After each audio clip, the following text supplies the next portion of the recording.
Hi, everybody. Welcome to Odd Week Sunday School here at St. Andrew's Covenant Presbyterian Church on this March 7th.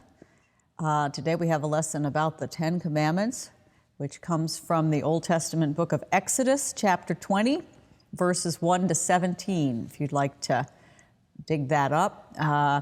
It's the third week of Lent, the third Sunday in Lent. So here we are sort of in the middle of 40 days. They remind us of 40 years that the children of Israel spent wandering in the wilderness between Egypt and the Promised Land. Many things happened to them while they were out there, and one of the most memorable was when God gave the people these 10 words or 10 commandments via Moses, the man of God. So when God gave the Decalogue, or the 10 words, to the people of Israel, what he did was put limits on their behavior. Some writers refer to the gift of the 10 Commandments. And that sort of raises the question, is it possible for limits to be considered a gift?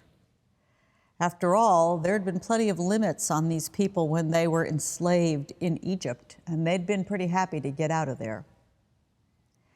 You may remember the story of how these commandments came to be. This story is actually the beginning of a very long narrative section of the Hebrew Bible that stretches from Exodus 20 all the way through Leviticus and into the next book, the book of Numbers, all the way through to chapter 10 of Numbers, when the Israelites all of that time are in the desert of Sinai and in the wilderness.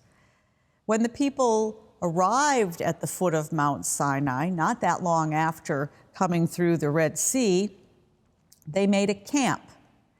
And there God communicated with them a lot through Moses. God summoned Moses, you remember, up to the top of the mountain, and he communicated these 10 things, apparently as a separate unit. Many people think this came from a sort of an oral tradition, separate from the many, many other commandments that God would also give through Moses at a later time. So let's read, in case we've forgotten, these 10 commandments from Exodus 20, verses 1 through 17. So I'll read that now. Then God spoke all these words. I am the Lord your God who brought you out of the land of Egypt, out of the house of slavery. You shall have no other gods before me.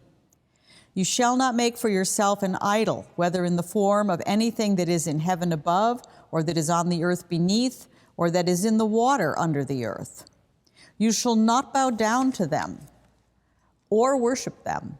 For I, the Lord your God, am a jealous God, punishing children for the iniquity of parents to the third and fourth generation of those who reject me, but showing steadfast love to the 1,000th generation of those who love me and keep my commandments. You shall not make wrongful use of the name of the Lord your God, for the Lord will not acquit anyone who misuses his name. Remember the Sabbath day and keep it holy. 6 days you shall labor and do all your work. But the seventh day is a Sabbath to the Lord your God. You shall not do any work, you, your son or daughter, your male or female slave, your livestock, or the alien resident in your towns. For in 6 days the Lord made heaven and earth, the sea and all that is in them, but rested on the seventh day. Therefore the Lord blessed the Sabbath day and consecrated it. Honor your father and your mother, so that your days may be long in the land that the Lord your God is giving you. You shall not murder. You shall not commit adultery. You shall not steal. You shall not bear false witness against your neighbor. You shall not covet your neighbor's house. You shall not covet your neighbor's wife, or male or female slave, or ox, or donkey, or anything that belongs to your neighbor.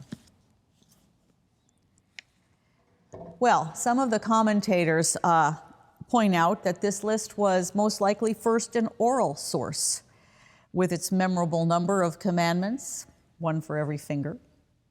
These commandments came to Moses, it is said, in 2 tablets etched by the finger of God. Tradition holds that the first tablet held the first 4 commandments, the ones that pertain to people's relationship to God. And the second tablet contained 6 commandments that pertain to people's relationship to each other, with other people. Sometimes we say that the first tablet contains theology, and the second one, morality, personal morality. But the point is that for the people of God, these 2 things go together. They are 2 equal tablets, and there's no having one without the other.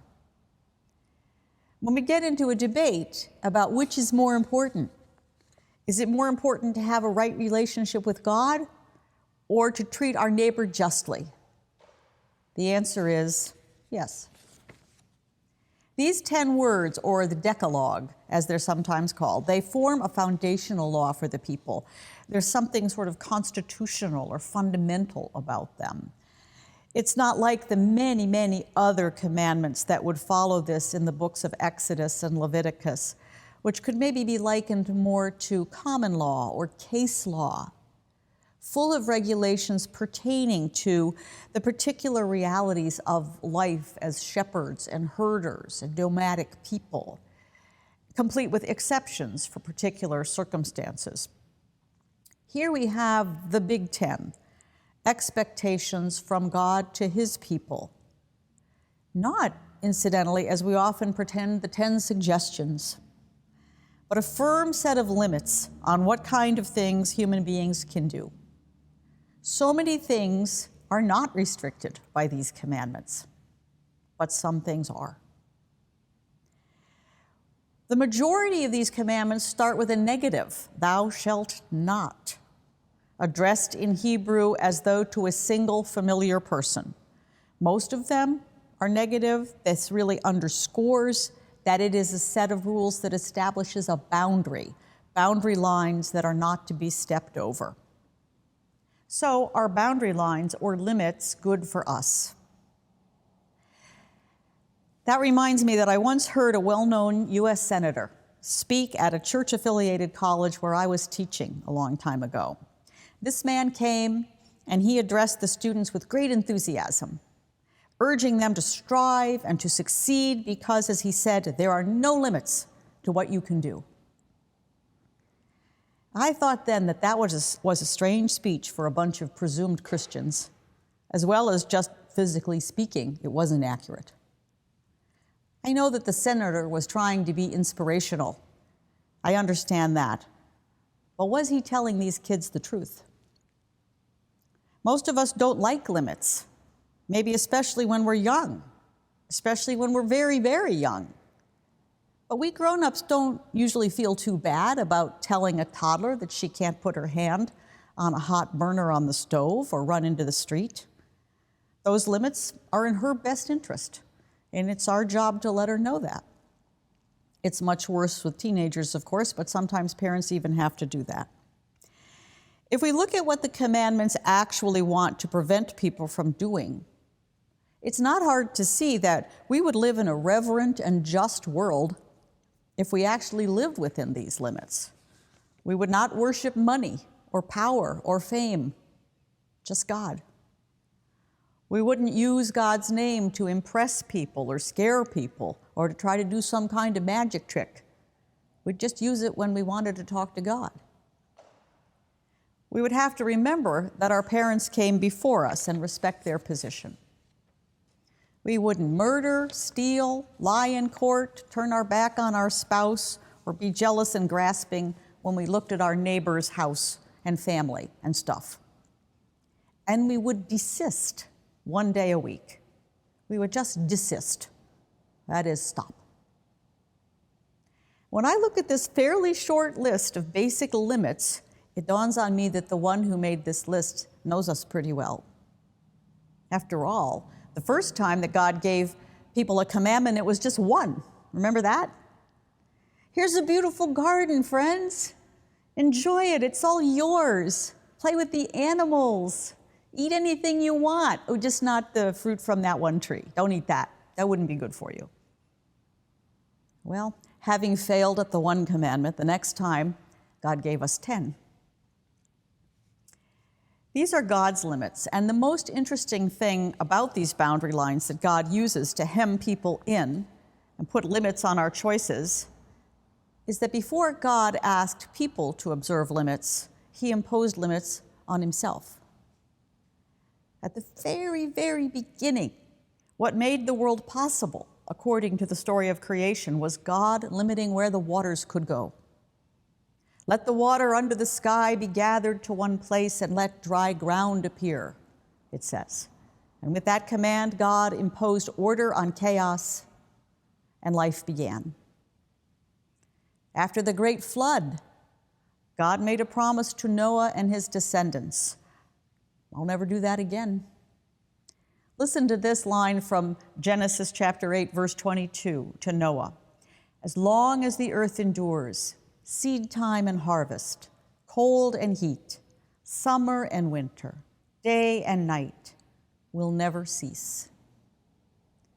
The sovereign God and creator of the universe limits his own sovereignty, we might say.